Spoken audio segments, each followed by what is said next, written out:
Magandang araw mga boss. Ito na naman ako, nagbabalik ang inyong lingkod ng TGF. Bali sa araw na to, ipakita ko sa inyo yung binibreeding namin na gray at saka yung broodcock at saka yung broodhen na ginamit namin. Kaso lang nga, dalawa lang yung nabuhay kasi yung iba nagkasakit at saka in-out na namin. Bali may nabubuhay naman na dalawa, maganda. Yung paglaki nila, hindi sila nagkasakit. Isang lalaki at isang bayi. Kaya balak ko sa bayi, ibalik ko siya sa sa ama. So, samahan niyo ako boss. Ipakita ko sa inyo. Let's go. Ito na mga boss, yung namin, broodcock na green na ginamit, no. Ito yung pinalahi namin kasi nagustuhan ko yung niya nito, yung performance na pinakita. Pati yung mga kapatid niya, lahat sila nanalo. 4 sila piraso, puro nanalo. Kaya mas pinili ko yung paramihin sila. Yan. Tapos cross namin to sa Milsim Huts. Yan. Sana maparami pa namin to balang araw. Yan mga boss. Maganda yung nito niya, abang lang, hindi siya yung sugod ng sugod. Tapos may din siya, palo sa harap, kaya nagustuhan ko. Ayan. Big shout out pala mga boss sa mga nag-subscribe at sa mga nag-comment sa videos ko. Maraming salamat po sa inyong lahat. Sa hindi pa nakasubscribe, sana mag-subscribe kayo at suportaan nyo ako sa munti kong channel. Yan, ito yung anak niya mga boss na bayi. Yun nga, dahil nga sa nagkasakit yung iba, out na namin. And mas pinili naming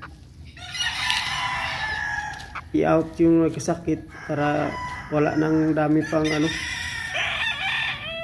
hindi ka na mawili pa.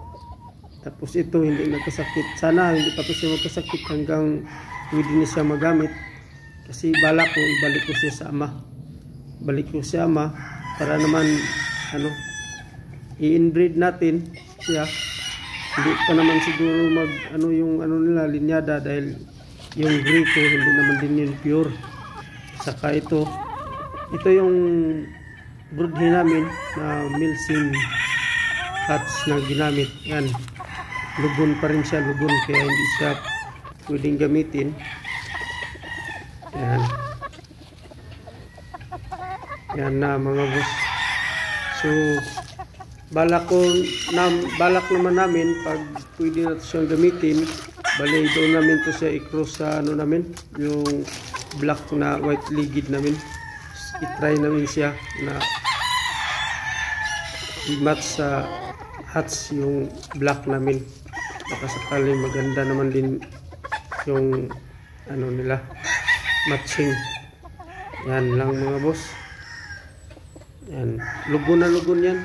Kaya medyo po yan siya tingnan, tinalian pala namin yung broodhen namin. Yan, ito yung anak ng nila dalawa sa pagbreeding namin. Sayang nga na nagkasakit yung iba, kaya napilitan kaming i-out. Tingnan nyo mga boss, tangkad pa naman, saka maganda lang din yung niya, pinakitang urma. Kaya tinalian na namin. Sana maparami namin to pag mabalik na dyan sa anak niya balang araw, na makita natin na marami na akong gray. Yan mga boss. So maraming salamat mga boss sa inyong panonood sa YouTube ko, at sana hindi kayo magsawa na magsuporta sa munti kong channel. Ito lang naman ay tungkol sa manok, sa hilig natin, sa araw-araw natin gawain. Na sana hindi kayo magsawa. At God bless na rin sa inyong lahat mga boss. Thank you for watching mga boss. See you next.